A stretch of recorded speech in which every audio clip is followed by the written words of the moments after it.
Coming up on the Daily Aztec Live, student thoughts on gun violence following the recent assassination of Charlie Kirk and new changes to the SDSU library hours. Following the Supreme Court ruling on immigration, a student-organized protest was held on campus to gain the attention of SDSU's administration. And we have the latest update on all things to do with SDSU sports. The Daily Aztec Live starts now. Good afternoon, and welcome to the Daily Aztec Live. I'm Cindy Avilla. And I'm Trisha Ganjoo. Thank you for joining us today.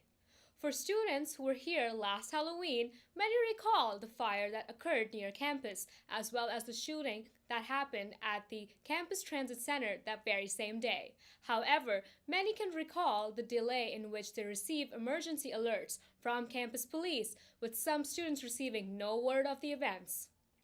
Less than a year later, SDSU Campus Police hosted Ready Day to promote safety resources. Reporter Callista Stalker was on site to learn more about the new event and speak to students. University Police Department held its first ever SDSU Ready Day event the week of September 8th. UPD set up tables at high-traffic locations for 3 days to promote safety resources, answer questions, and encourage people to download the SDSU Safe app to get a raffle ticket. It came to our attention that not many people knew about the resources that we have available for emergency preparedness on campus. It's just a matter of getting the information and the knowledge of them out to our campus community. So we're doing that through email, through SDSU Ready Day campaigns, and this will be a campaign that we continue to do.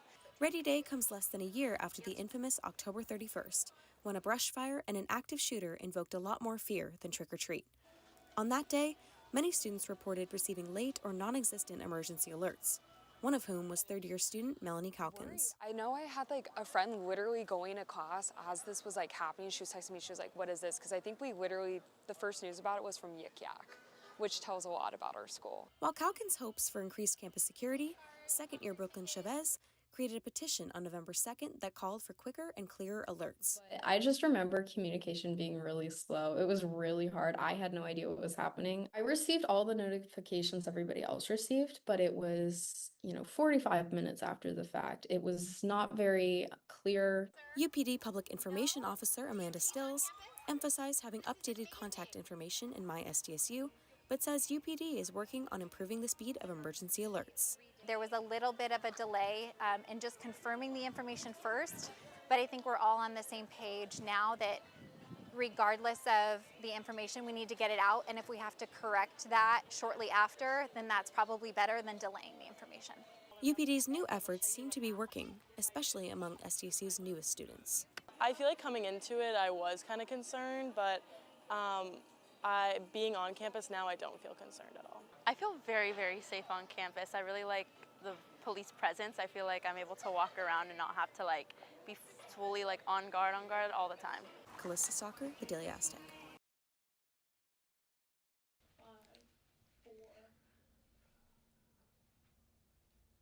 Students concerned over the recent Supreme Court ruling that allows ICE agents to detain individuals based on race or language took it upon themselves to organize a peaceful protest on SDSU's campus. On September 10th, the Movimiento Estudiantil Chicanx de Aztlán also Please, your silence is complicity! To show support Please, your silence is complicity! Please, your silence is complicity! Please, your silence is complicity! The recent assassination of political activist Charlie Kirk stirred up many feelings among SDSU students. Following his death on September 10th, students voiced their concerns for campus safety and now fear attending any political events on campus. In an email sent to all students and staff, SDSU President Adela de la Torre offered resources and support and stated that, quote, violence is not the answer. SDSU football cornerback Xavier Hamlet is as active in his community as he is on the field. Teaming up with fellow students and volunteers, He led the Block Party of Hope to offer support for those experiencing homelessness. Reporter Adriel Hazara was on the scene for this and saw how it impacted the community firsthand. Today I'm here in downtown San Diego as SDSU football player Xavier Hamlet is giving back off the field. His event today, known as the Block Party of Hope, is helping to give back to those in need. Volunteers, students, and teammates are gathering to make a difference in the community. A variety of SDSU sports teams came together to make this event possible. The leader of this event, Xavier Hamlet, explains how his efforts to give back quickly grew into something much bigger. Yeah, so one day I just told the homeless, I said, let's go feed the homeless. And they were like, all right, cool. First time we did it was like 5 of us. Everybody loved it. We did a video. Everybody was like, oh, I want to do it next time, 15 to 20. And now we got like 80 people out here helping, so. With homelessness still a persisting issue in San Diego, community members continue to show up and lend a hand. At events like this one, volunteers share why they chose to get involved. It's amazing to give back to like what we are given, because we love to help out with the community, and like it always feels like a lot of, I don't know, inside me, like it feels great to give back. As the event grew, so did the sense of community around it. For student athletes, it's about more than just sports. It's about making an impact beyond the game.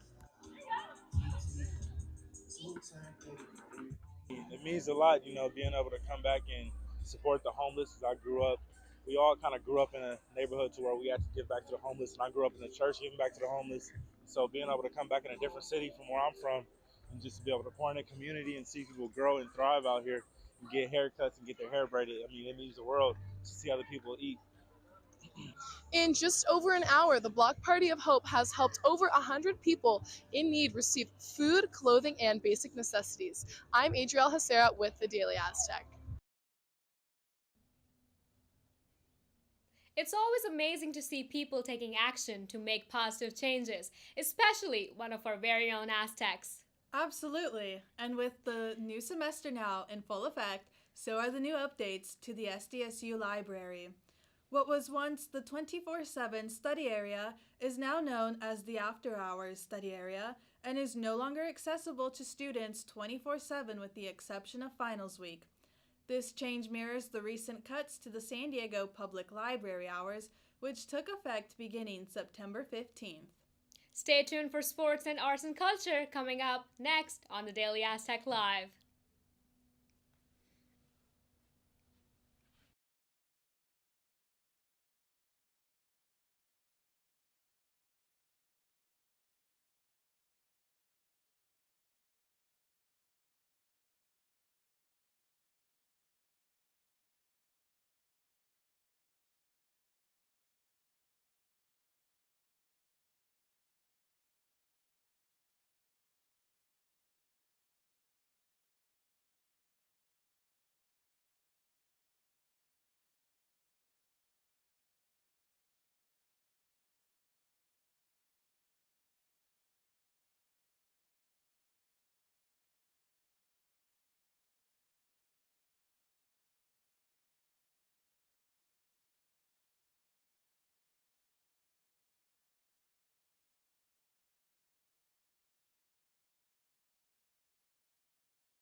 Welcome back to the Daily Aztec Live. I'm Connor Larson. And I'm Gabriela. Let's take a look at how our Aztecs are doing on the field.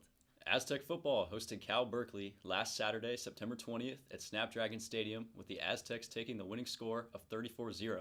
Next up, the Aztecs travel to Northern Illinois this Saturday, September 27th at 12:30 p.m. on ESPN+. Women's soccer closed out homestand at the SDSU Sports Deck. We spoke with players and coaches about what they're building this season and then finishing in the final third. They beat Nevada 4-0 and it was 0-0 versus Hawaii. Let's catch up with our reporter Lindsey Belsky, who spoke to our women's soccer team.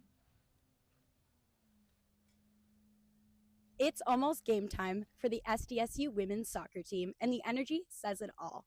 My name is Lindsey Belsky with the Daily Aztec, here to show you more. The season is already underway for SDSU women's soccer. But earlier this month, I sat down with some of the team's leaders and their coaches to learn more about who they are on and off the field. As a senior this year, what do you feel that you want to bring into your final year on this team? My final year, biggest thing would probably be to inspire all my other teammates right now. I love every single one of them. And I also want to bring a championship home and to have the opportunity to go to the NCAA tournament. Now, let's speak with star player Alexis to see her thoughts on this season. What do you think's the biggest mental challenge that you have overcome? Honestly, just coming back from injury and knowing how hard the process is, and just also knowing how physically hard it is coming back into full go season. But with the help of all my teammates and coaches, I wouldn't be where I am today. Well, we're all so proud of you, and thank you. It's not just the players shaping this season. The coaching staff has been just as important in building the team's culture and keeping that momentum going. What is your main goal for this season for the women? So really, it's just how we can be our best. Obviously, we've been competing for Mountain West championships for a long time now, and this being our last season in the Mountain West, we would love to win it. But really, at the end of the day, it's can we become the best possible team we can? We think that puts us in a position to win both the regular season and the Mountain West tournament, and that puts us in the NCAA tournament. But really, right now, we're just focused on how good can we actually be. This season is already showing a lot of energy and momentum, and there's plenty more to come. Keep checking the Daily Aztec for updates on all things soccer. Men's soccer played on Sunday in a home match versus Cal Poly with a final score of 2-0, a loss for the Aztecs. This Saturday at 7 p.m., the Aztecs visit Cal State Fullerton on ESPN+. Women's volleyball plays tonight. The Aztecs are at Fresno State at 6 p.m. on the Mountain West Network. Go Aztecs! And that's your sports roundup for the week. Thank you for listening to sports.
What a better way to kick off the semester than relaxing with your friends at a cafe.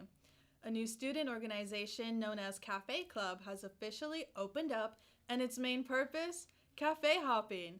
Open to all students, it aims to be a safe place where people can relax, sell homemade goods, and learn more about cafe culture. I don't know about you, Trisha, but I could definitely go for some coffee and a sweet treat. Yeah, same here. You know what else I could go for? Some good music. With so many great artists, we often forget about some of our very own talent right here at SDSU, with students who perform, write, and manage their own bands. Caution, The White Collar, and Slacker are just some of the student bands that bring the lively energy to San Diego's music scene. I'll definitely make sure to check those bands out. Well, that is all we have for you tonight on the Daily Aztec Live. Thank you so much for joining us, and we'll see you next time.